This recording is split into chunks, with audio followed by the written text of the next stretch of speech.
Turbo? You think he took his avalanche, huh? Honestly, if he ever did it reappear, Puyo, that would be wild.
A little space. Yeah, you'll have to deal with that a lot when you're in multiplayer because you can get harassed a lot. Also, hello, Superstar. Hope you're doing well. Keep wanting to say Superstar, it's not good. I wish the remakes of those games weren't stuck on the 3DS. I wanted to try them. I mean, I guess you could always emulate them, but it'd just be more like, I think it came out on the 3DS when the Switch was also a thing, so it just made me scratch my head.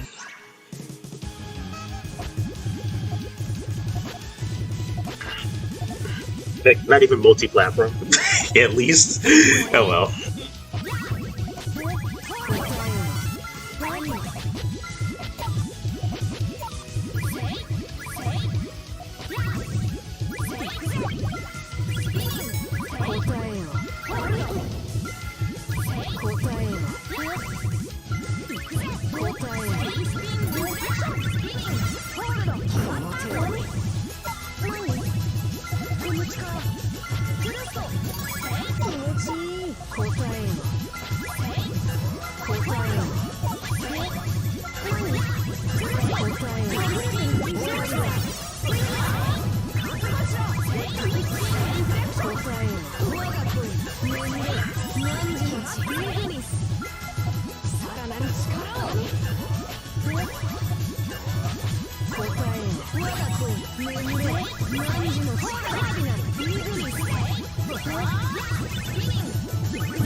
ダメだ。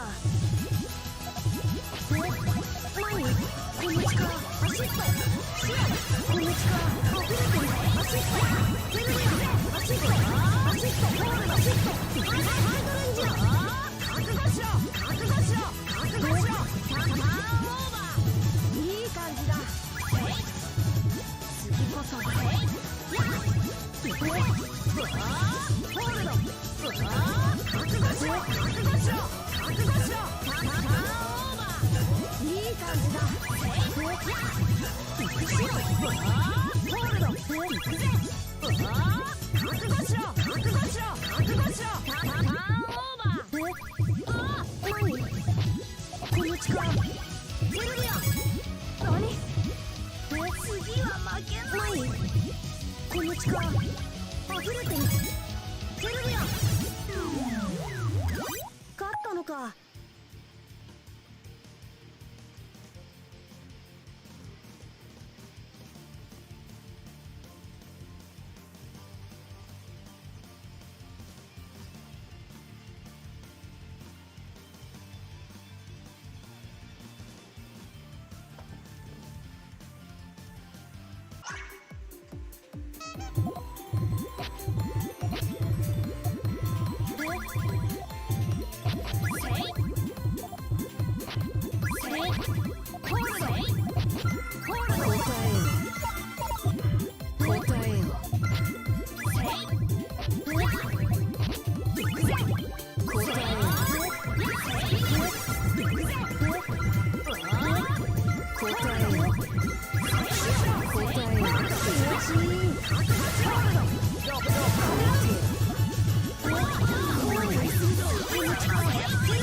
アシシットアシットアシットハイドレンジアできた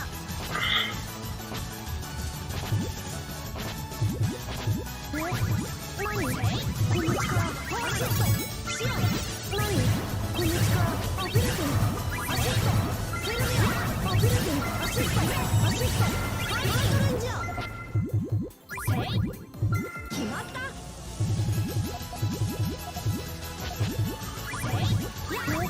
行くぜ覚悟しろホールド行くぜ覚悟しろスピニング覚悟しろ覚悟しろパワーオーバーいい感じだ行くぜ覚悟しろホールド行くぜ覚悟しろピースピンリフレクション覚悟しろ覚悟しろピースピンバースいい感じだアフルティンシアンアシットアシットアシットハイドレンジアできた何この力セレストシアン何この力ホールドアフィルティンアシットセルビアアフィルティンアシットアシットハイドレンジアPlease. Hello, Isa. I didn't even know you worked on the weekends. But it has been a while since we've seen you in there, so I guess maybe that changed recently.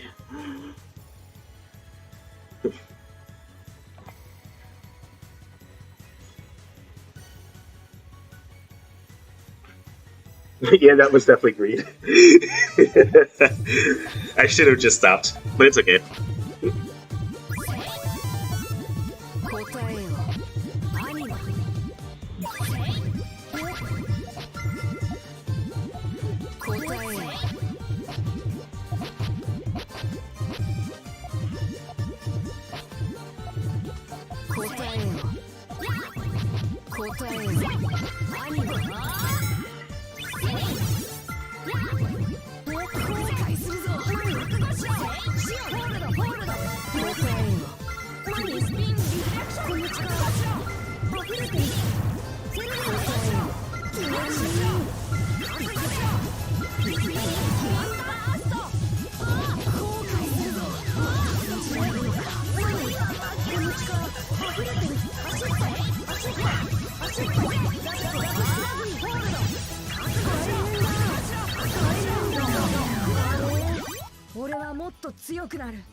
That's just RNG in general, honestly. That's one of the reasons why I like to play with 3 colors, is to minimize stuff like that as much as you can. Because it's like really frustrating when you built a perfect chain, but you lose not because you messed it up or something, but because the RNG just didn't give you the color. You're just like, well, dang. Guess RNG said no today.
俺はもっと強くなる。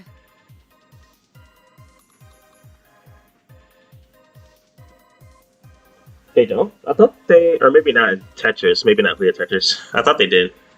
At least they used to. I know in the like the 20th, the anniversary games, they let you do it.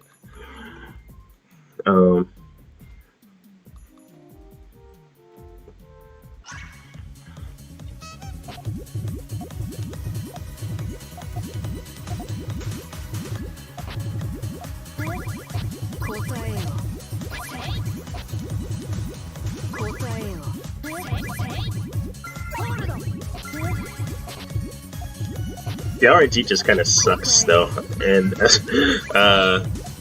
especially in Soothe, because it's just like the color draw gets even worse.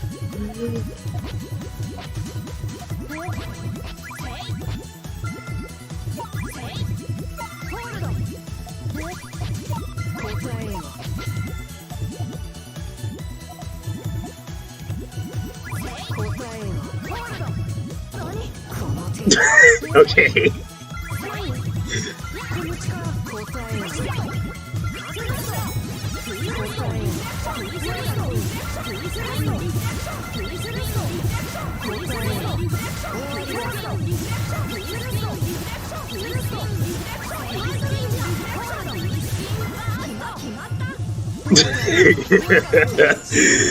Slightly off in terms of the way the tennis works, but it was still tennis.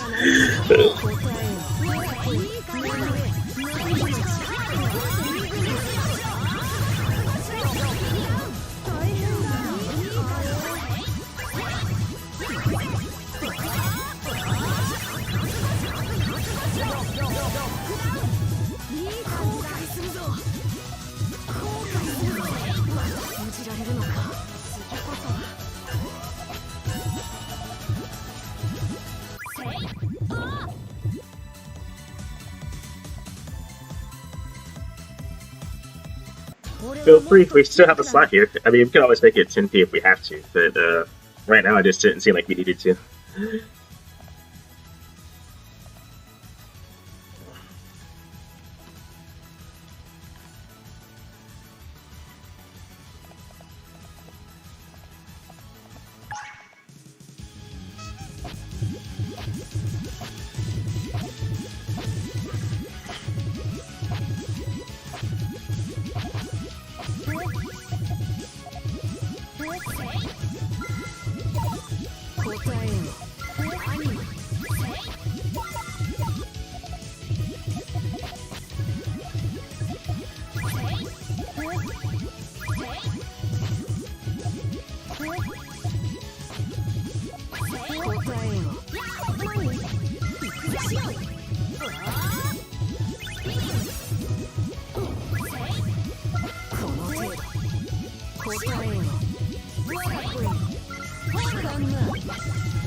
Oh, now we have a forum. I guess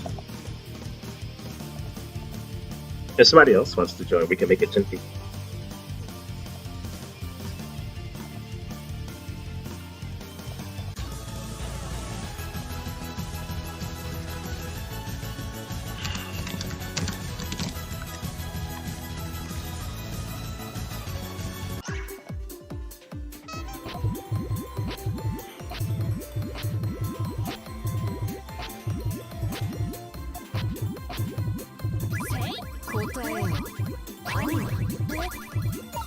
Yeah, that's turned out too, so I think we're gonna. Okay.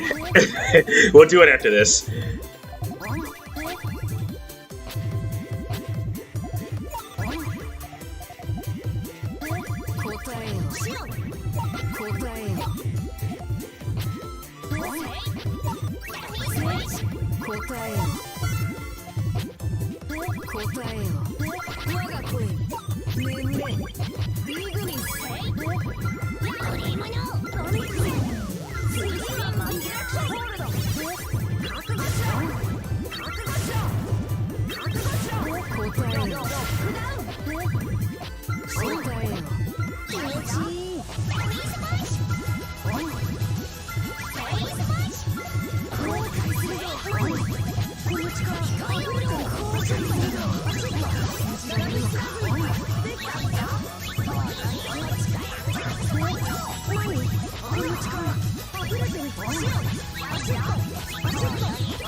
Oh my goodness.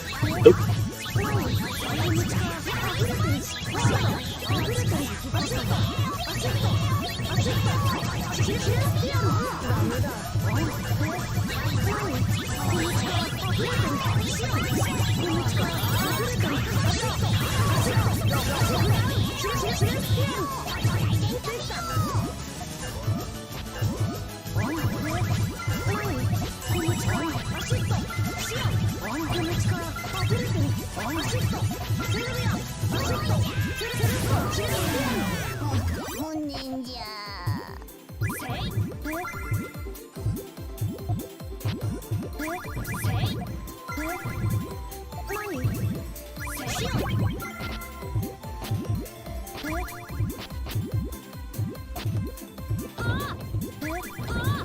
That was way too much green.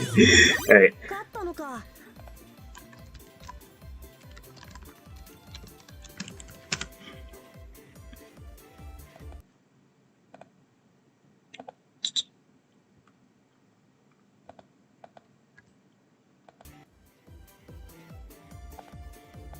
Okay, so now we have a bigger room.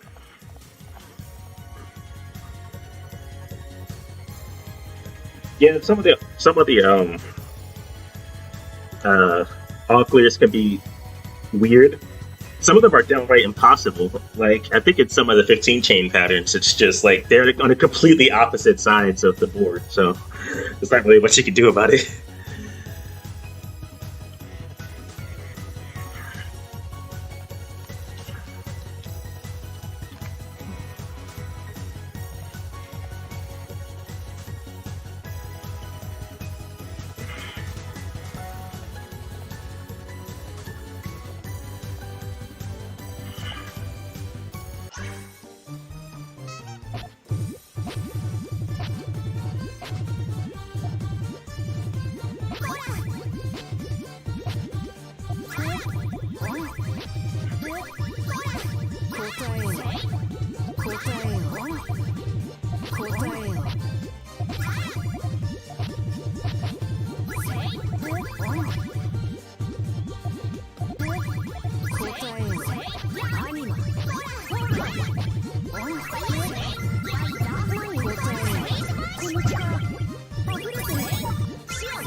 Oops, didn't even do that.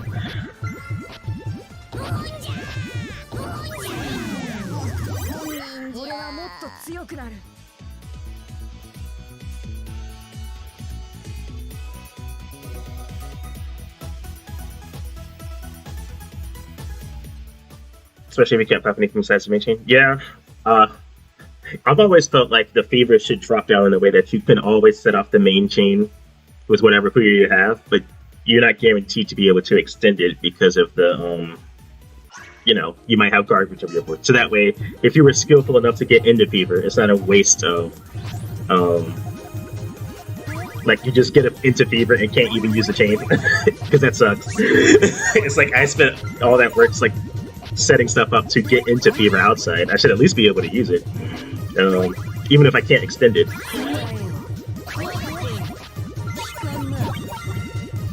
Because then it feels like RNG again, you know?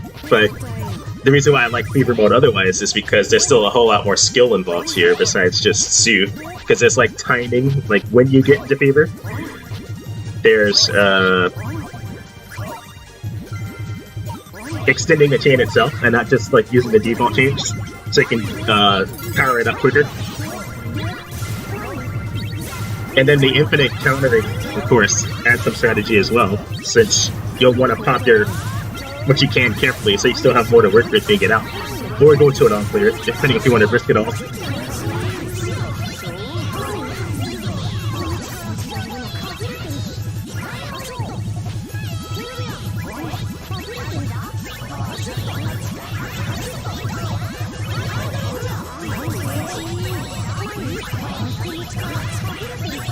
What's so much green? Look at this. Alright.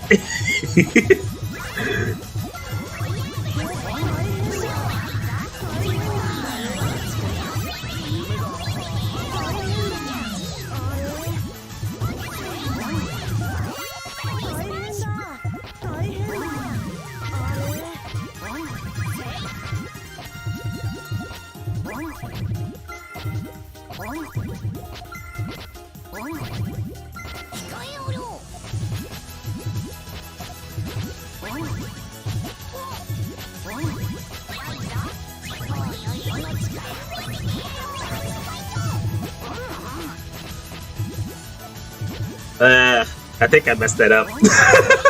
Oh well. Such is life.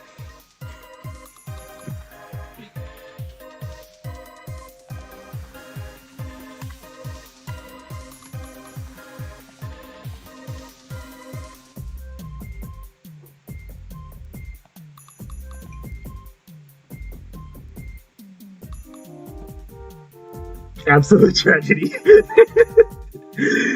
F. That was my fault for being greedy. Again. Once I've just kind of, understood the pattern for getting that 17, I've just been wanting to replicate it. Just to make it muscle memory, but it's just hard to, make those extra pieces disappear there without messing it up.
Yeah, it's like a lot more resource management in Fever than just, harassment and,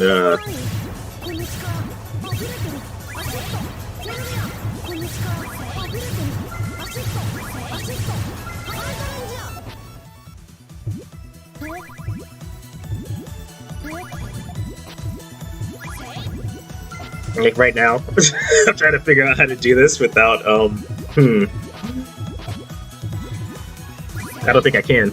Oh well. 勝ったのか。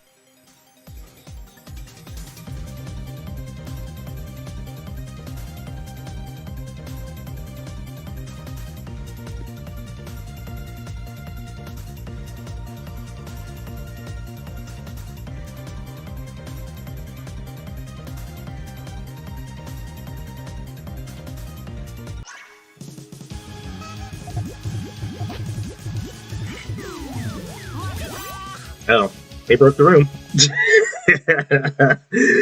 That's okay.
Yeah, it happens when sometimes like that, like somebody crashes right at the start of the match, or like right at the beginning, and they can't reload because like they just leave, so the game just tries to sync and never does. It just stays stuck in that state like that.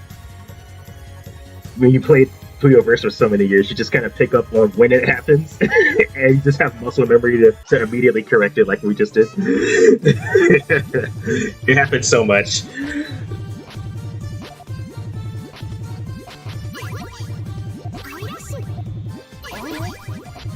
Also, I haven't seen Rory in a while. I don't know if he quit Puyo, but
that's something else you have to watch out for, is the timing of when you pop chains like right there, because that animation's slower outside of the fever than it is inside, and that can leave you defenseless like right there.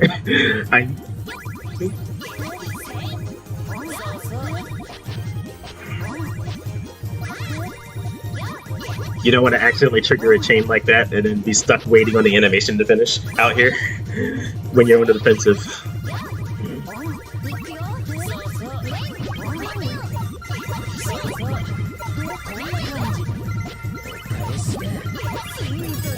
And that's not like a Puyo versus thing, that's just the way it always is, even in the official games. It's slower to pop out here than it is inside of Fever.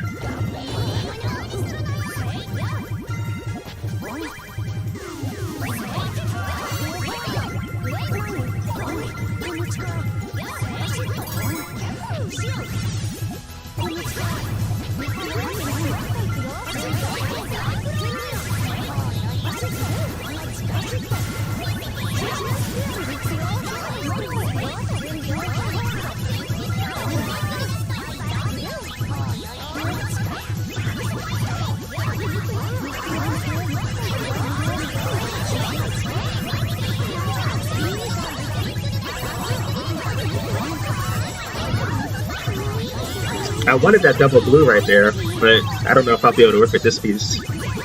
We'll see. Probably not. The double blue I know I would have been able to work with.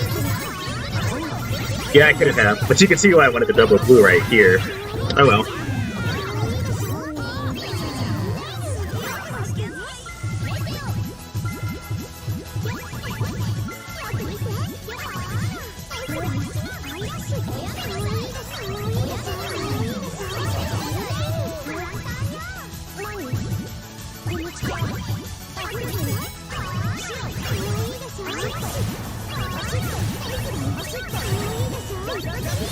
Oh, I see. I mean, I don't really play competitively either. I just kind of been playing for fun. It's like you don't really see me in ranked matches, but whenever I'm in the mood to play, like right now, I'll just do this and sometimes stream to attract more people.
Honestly, it's because it's like I'm not trying to toot my own horn or anything, but it's because there's not that many people on until I start streaming. Then everybody pops out of the woodwork, or me. But you know, until somebody's streaming, like it's very empty in the lobby. I've noticed. But to be fair, like the original reason that Puyo Versus was made anyway was because there weren't many official games to play with each other at the time it was made in English. So it was like a bridge, but now that we have them, I guess there's not much of a need to play specifically this anymore. Unless you want to play with more people like this. That was a bad move. Oh well.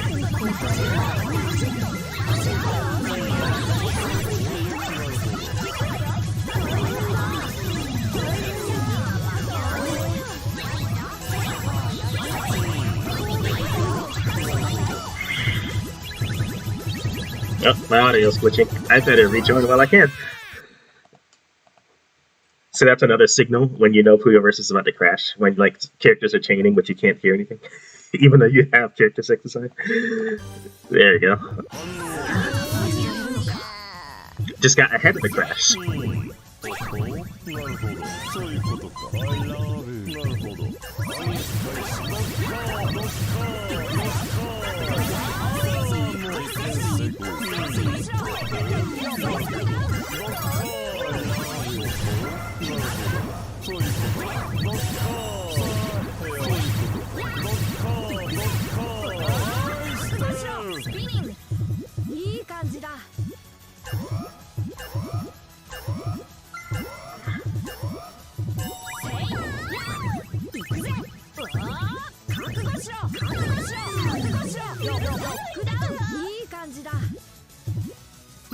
Yeah, there's some. It still offers some things like that. So like you can have more people like this, even though you have the crashes.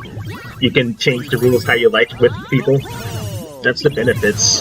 So it still has its purpose. It's just that Like if all you wanted was to play the official rules with other people, like we have more official games to do that now in English, so there's less of a need for Puyo versus than before. But I'm still happy it's still around, you know, for when you do want to do stuff like this. It was actually how I got into Puyo more and played more of the official games, because I came across this in 2014. And that's when I started dabbling into like all the other stuff, like the ROMs and people doing translations.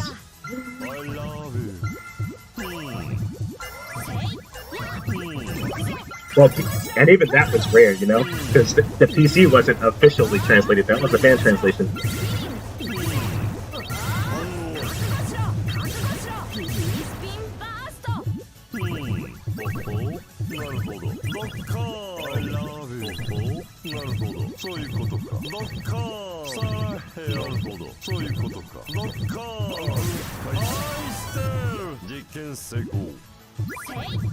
Yeah, it goes into more details, but I think it's fine. Like, it doesn't need to be for everybody. Like, you know, trying to attract the casual market and everything. It just needs to attract the right people. And as long as it's sustainable, then it's done its job. I've always felt that with anything. Like, every game doesn't need to and will never appeal to everybody. It just needs to appeal to the people it's trying to.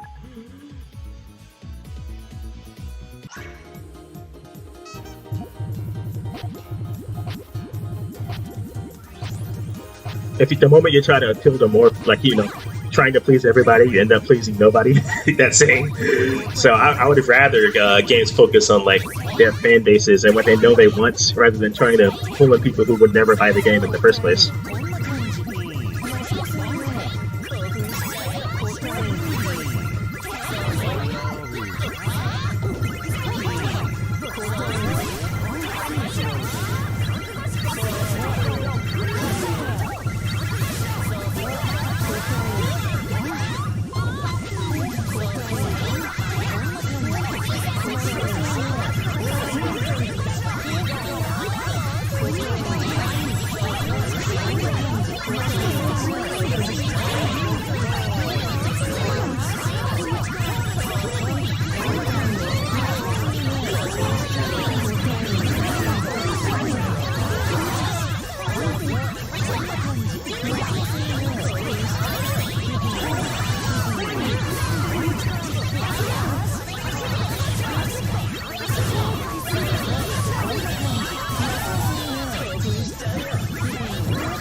That's just one of the most important things you need to be able to do, as not just game development, but like a company in general. Know your customer base. And I think a lot of them have been failing at that lately. That's why they've been getting roasted so hard. But it's okay. Some lessons are best learned the hard way. And they don't really stick.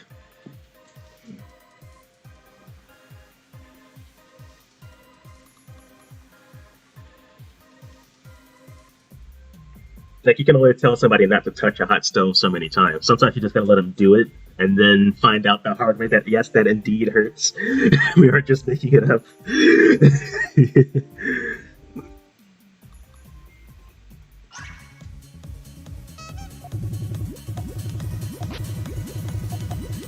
It's also the fastest way to learn. But, you know, sometimes such mistakes can be detrimental to the point it's devastating.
強くなる You could get a 3-chain pretty easy if you use the stair chain.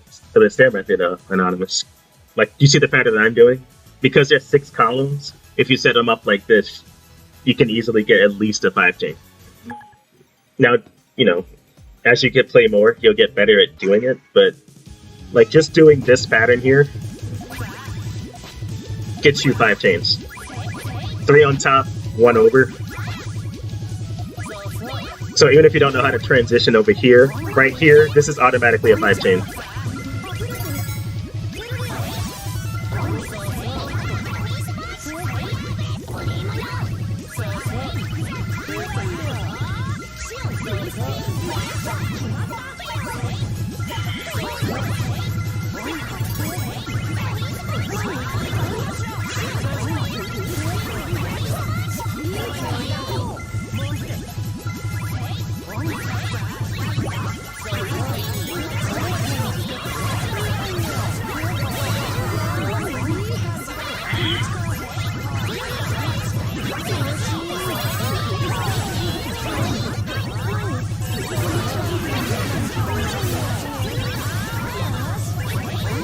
Just this pattern, like stacking 3 of the same color on top of each other and moving it over one like this. This will get you 5 chains easily. Oops.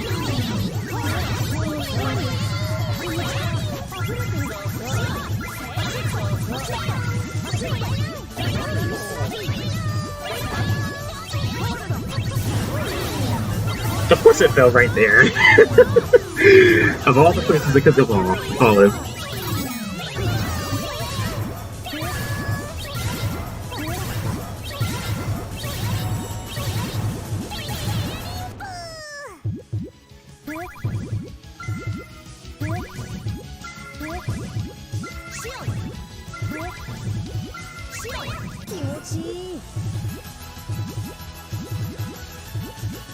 Hello, Danners. Or should I say, Danners stuff. Where's the cat himself? You only have the stuff here. The stuffing. Thanksgiving dinner, the stuffing.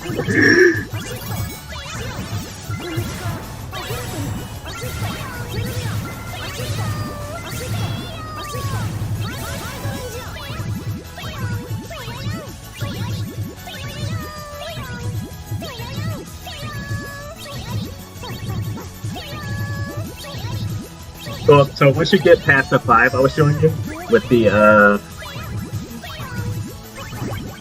like just the stairs method giving you 5 at least because there's 6 columns, you'll have to learn how to transition after that, and that's going to take you some practice. Like, it's not hard to do per se, it's just knowing how to do it and what things you need to make sure are true before you try. That'll just come with practice and knowledge. I would say first just get used to doing it, like the stairs method. Once you can make 5 chains without even thinking, then you should pursue doing transitions. He's busy at the moment, stuffing will do. Well then, guess I'll just have to feed you by the spoonful, Richard. Honestly, I've never liked stuffing, but it's like a staple of Thanksgiving, so it tends to always be there.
強くなる。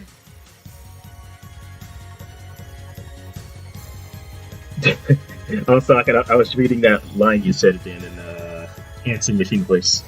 He's busy at the moment. Please leave a message at the tone. Boop.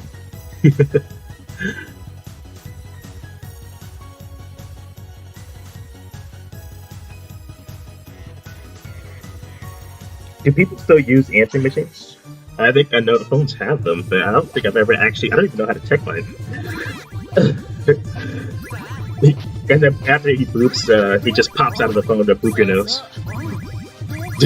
That's like the part of the automated message. Boop.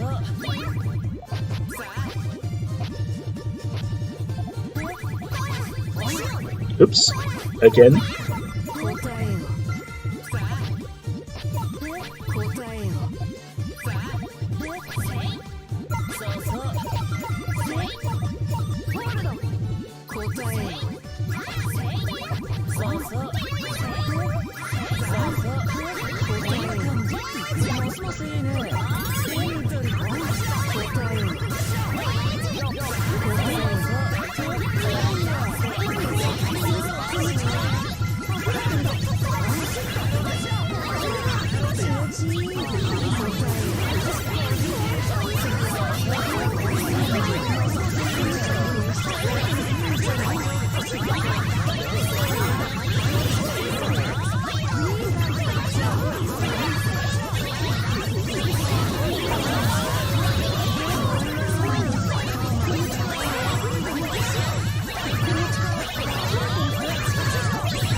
Do that to Rod's phone, Dan, and he can pop out of the phone and honk your nose.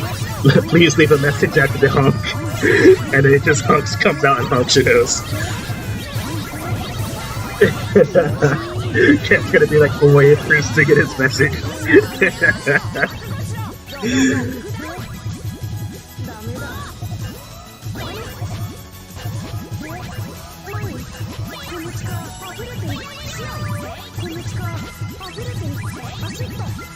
The very first word you hear in a message. Don't worry, I just wanted to hang out with you. Later. I'm like, nice message. Did you rehearse that?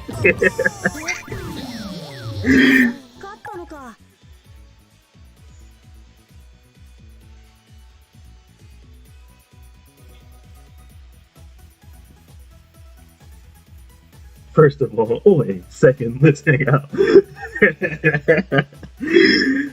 Maybe the honk was even captured in the message, so like your first thing you hear is before the oi is the honk, and then the oi.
Hello, Ryan. It's been a while since we've seen you. How have you been?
俺はもっと強くなる。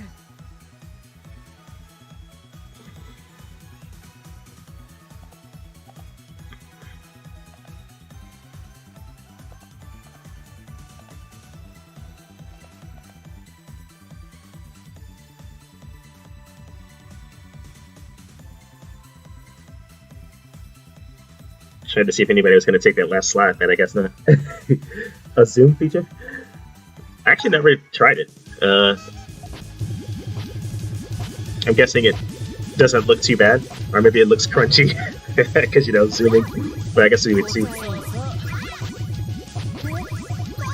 That must be new-ish. I didn't even hear them advertise that feature.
And then it crashed me there. Time for my underscore.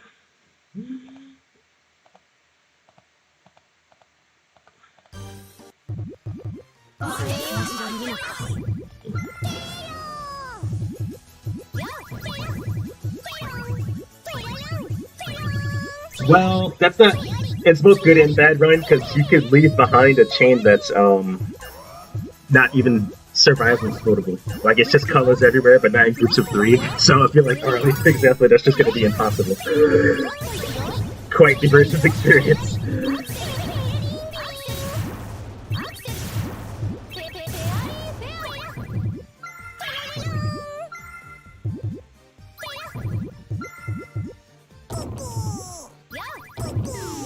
This skin, actually, I don't know. It kind of came with the install from me, I think, or at least one of the packs. So I haven't changed it in a while, though. I usually use the Actually, I might change it now.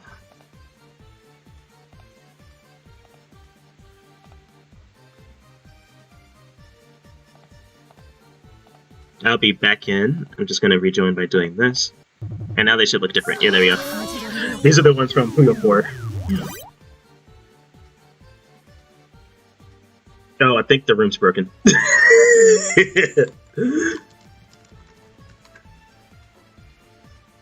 Okay.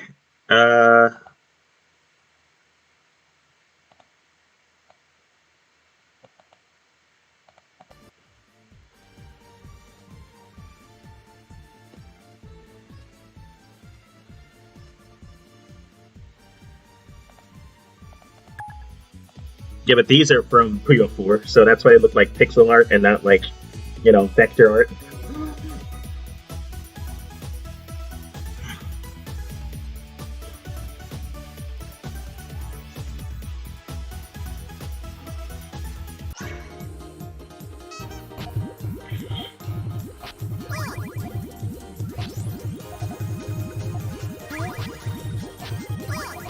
I always liked how these look. This was like the first time we got higher res sprites for the Puyos themselves. So I was happy to see that. Nice and clean. What do you guys think? Want to see return of pixel art for Puyo? Even if it's higher res pixel art like this. I want to see actual cutscenes again too, and not just like visual novel style character portraits, because the cutscenes from Puyo, Su, and Sun were much better than what they are now.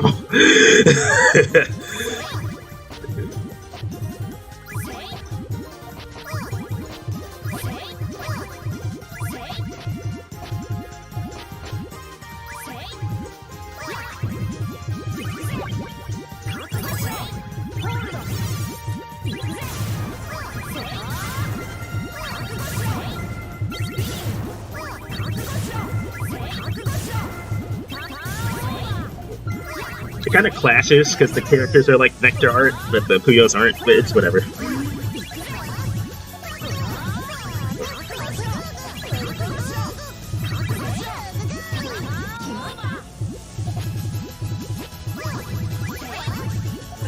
And don't forget Su. So Su's cutscenes are also like Sun, and that the characters actually interact with each other.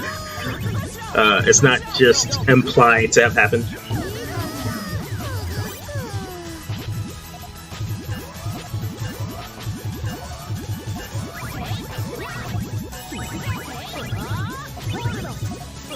Oh yeah, original Puyo, I mean, that's still good too. It just wasn't, like, the characters weren't interacting as much. They were mostly just doing banter, but at least they still had, like, full-body sprites.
You know what's funny? The version of Puyo 1 that has the best cutscenes is the PC Engine version, because that was the only one that actually extended them when you play in the hardest difficulty. And of course, that's the only one that has voice acting.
The PC Engine versions.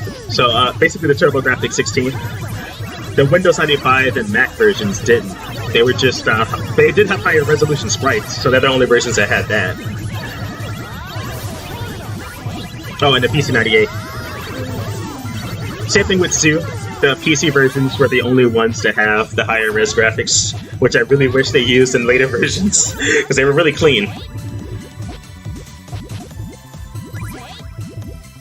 And, you know, lower res stuff just doesn't look the way it's supposed to on modern screens now, because it's too small, so it has to be scaled up. But when you have crisper pixel art that's native, it looks way better.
I'm a big fan of higher res pixel art, you know? Like, I have nothing against low res, but like, when you see a remake of old games that is still pixel art, but they just went like higher res and added more details, like the PSP remakes for Final Fantasies 1, 2, and 4, those look really good, and I wish we could get that treatment for any of these old pixel art games. So like, it still respects the original like medium, but just improves on it by adding more details and higher quality with the pixel art. It makes the world come out even more beautifully than before. And seeing side-by-side comparisons, you can see like, oh wow, they were able to do this with the bushes and this with the waterfalls, because they have more space.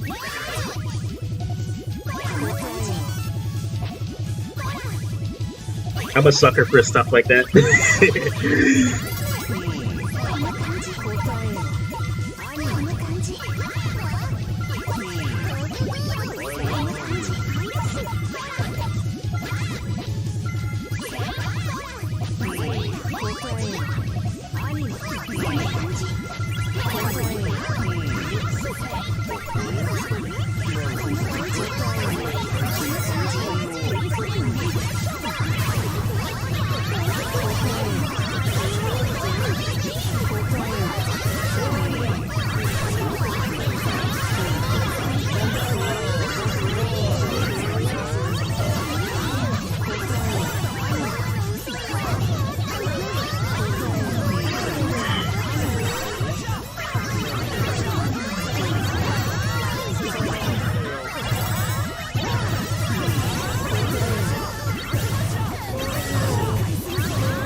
Just Google it. Yeah, like just take a look at the images. PSP, Final Fantasy 1, 2, and 4. They look really good. I would love. I mean, the PC versions that are on that I was just talking about, so like Windows 95 and the PC 98 of Puyo 1 and 2, they did do that. They made higher resolution sprites for those versions, and they look good. They just haven't used them since those versions, so it sucks. The only thing that weren't higher res in those versions is the Puyo themselves, which is funny to me. Like, you're playing the game in the boards with low-res Puyo sprites, but everybody else is high-res. That makes no sense. It's like they gave up after that.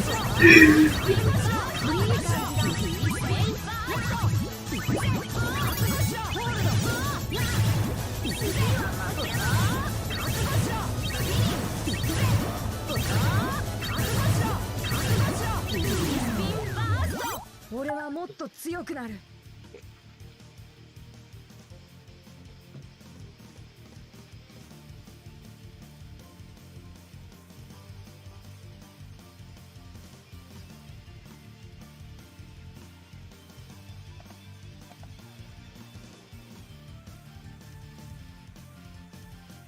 I was just thinking about a whole bunch of games that could use that sort of treatment. Not only that, but also quality of life updates. Like, say, Zelda 1, they could really use it.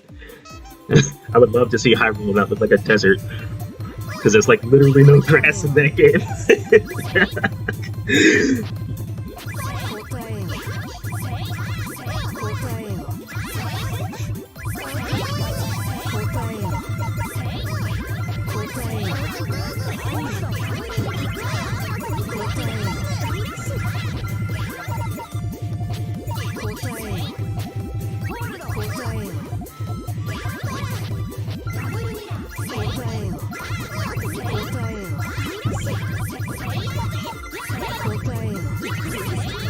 Have you seen it? Like, you go to image it. The character sprites are higher res, the boards are higher res, but the Puyo themselves are just low res. It looks janky.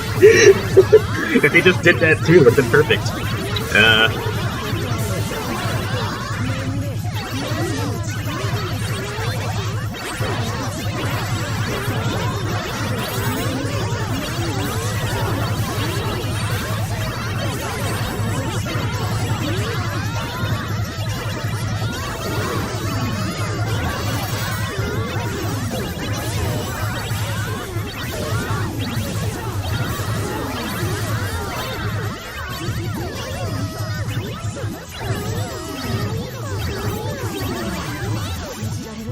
There's only a couple of the graphics in those versions that actually looked worse, and it was like little things if you were paying attention. So, like, for example, the font used for the score and stuff in those versions is really flat.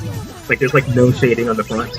But on the original lower res versions of Puyo 1, the score is like shaded font that looks like the Puyos themselves. It's got like a shiny look to it. They didn't do that for the higher res versions. They just made it like a flat color, so it's boring to look at. But that's the only thing I've really noticed. Oh, that's only for 1, I should say. For 2, they did do the score numbers correctly. You can probably tell I paid way too much attention to that, but that's because I like seeing stuff like that and comparing and contrasting them. Oh, and the rocks, it's weird. So, like, the rocks on the Puyo 1 board, you know, on the Genesis and other versions like that, it looks like greenish, earthy rocks. But on the higher res versions, it's like gray rocks. I'm not sure why they changed the colors like that. But it does look more monochrome as a result.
Yeah, I've compared it. Most of the graphics are already on Sparta's resource. Well, maybe I shouldn't say that. Puyo ones are from the PC98 version, but not the not two. Nobody's written two's version stuff, except me. But I didn't submit them there yet. I couldn't get everything, only the stuff that was easily screen capable. And even then, that was a challenge because some things are just on a black background, so it's hard to separate them from the background.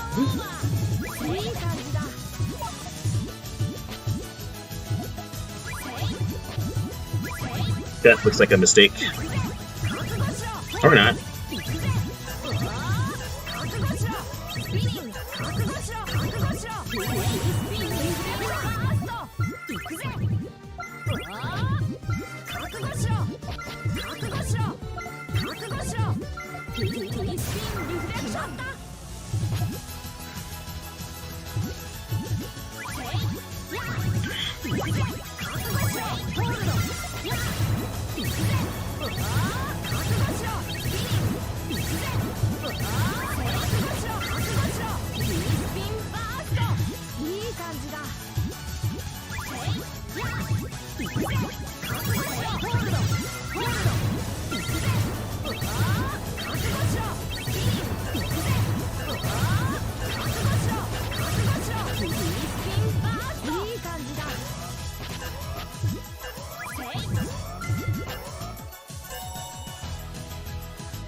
That's a lost cause.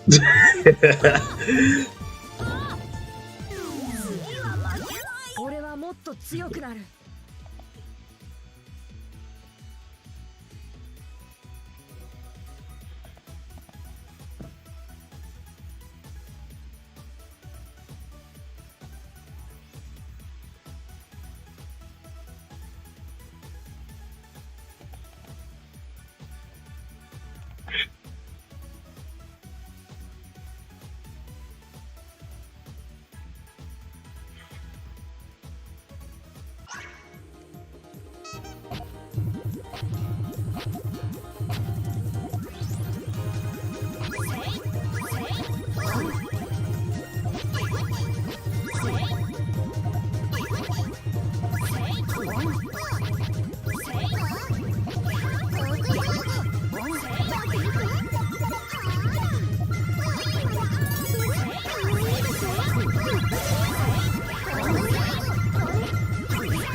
Low power counters.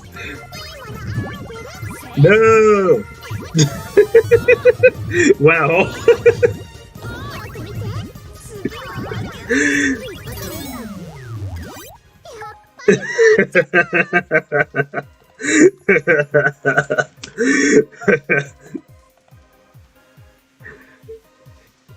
I've never seen it get to that point. It's usually just you're battling a whole row of crowns. That's just low counter trades.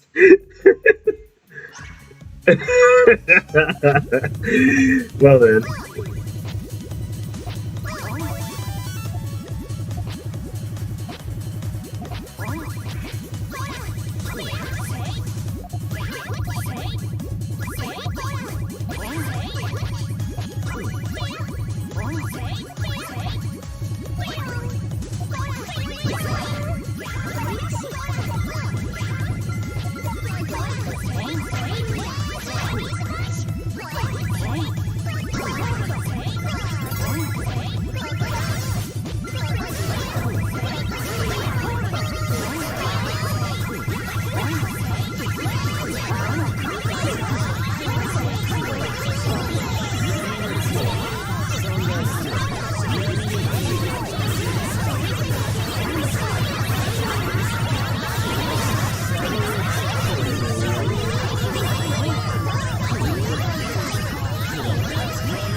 What was he doing over there?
He tried to stall too much. That's probably gonna backfire on them.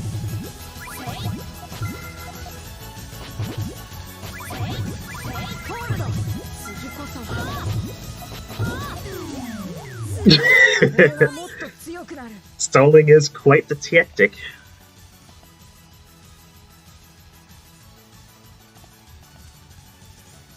If you do it too long, it'll make you do that.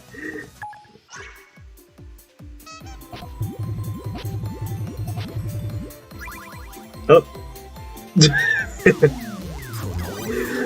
Room broken.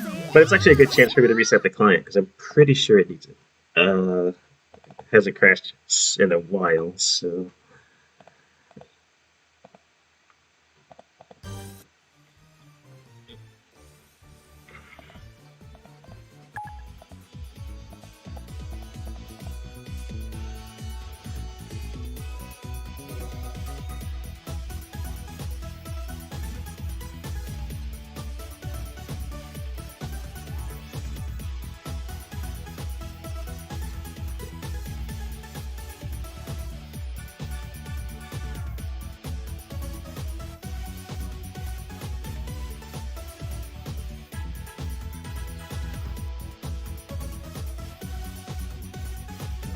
No more underscore?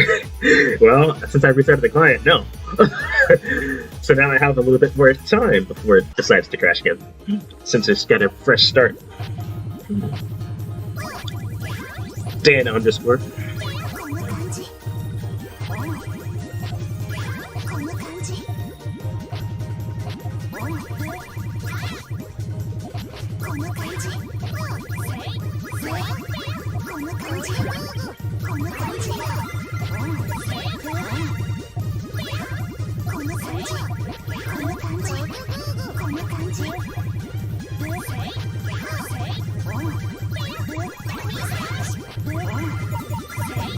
Dan Discord. Now, see, that's it almost sounds like Dantra. Dan Discord. Dandy score. This score was fine and dandy.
Dandelion. Oh, I see what you did there. Are you pulling up close with one arm for that?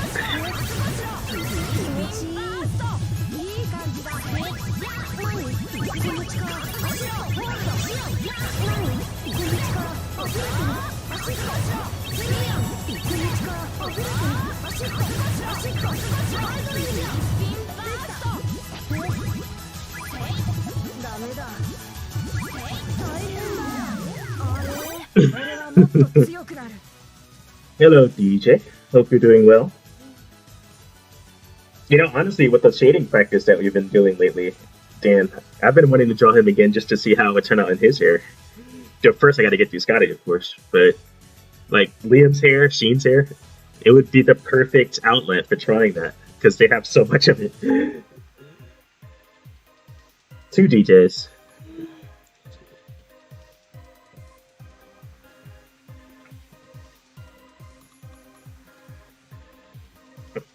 Make Liam's hair that's already fabulous look even more fabulous.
Oops.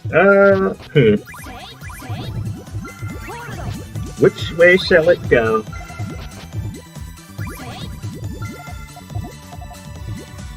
I think I messed it up. Oh well.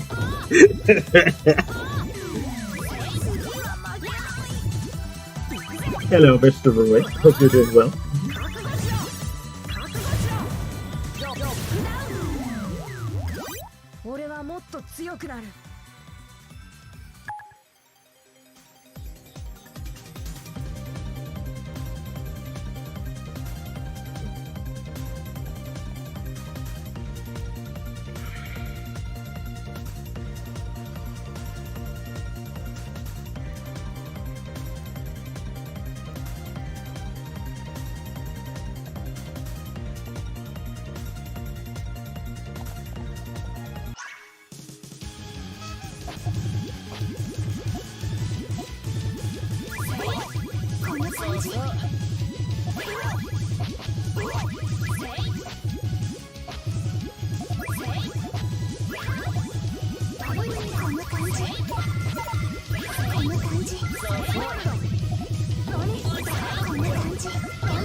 Too much red.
Okay, let me do it like this.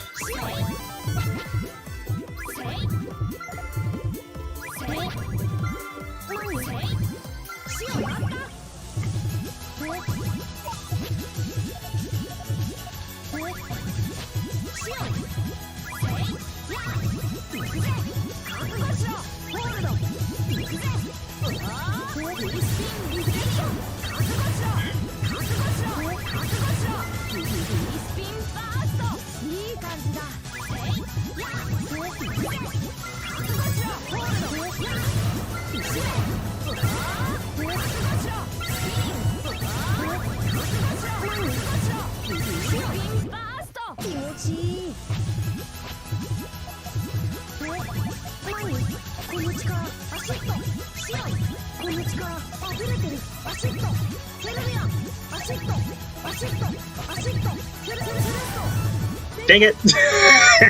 Too much green again.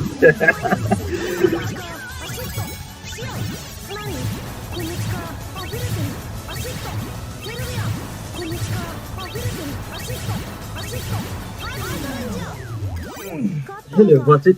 Well, actually, yeah, I was going to be stopping soon. Maybe after a couple more, 5:30. But yeah, he did good. Very cute. It's the cutest he's drawn for you so far, with that expression. Getting double of the same colors is almost always bad like that.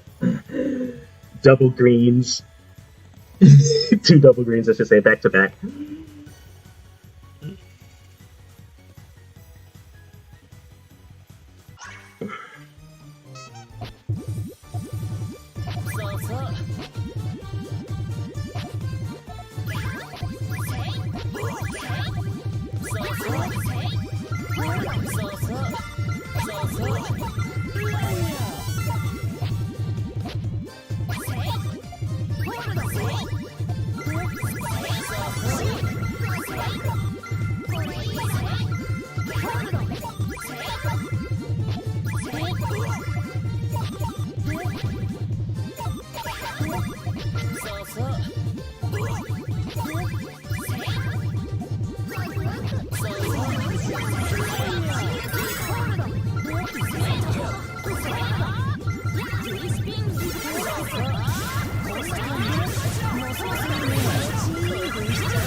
Definitely not enough.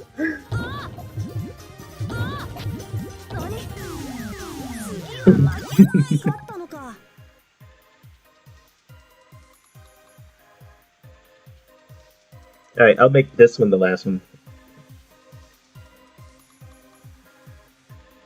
Oh yeah, so yeah, just this one.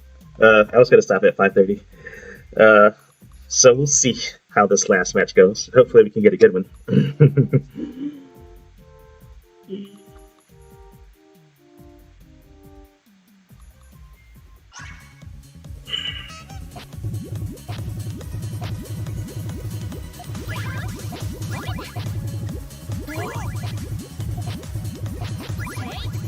It's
Alright, I wasn't expecting the last one to be a fever battle, but came out on top. Well, I hope you guys enjoy the rest of your night. It looks like it started raining in here again. It's been raining all day yesterday, and the day before, but here we go again. Take care, everybody.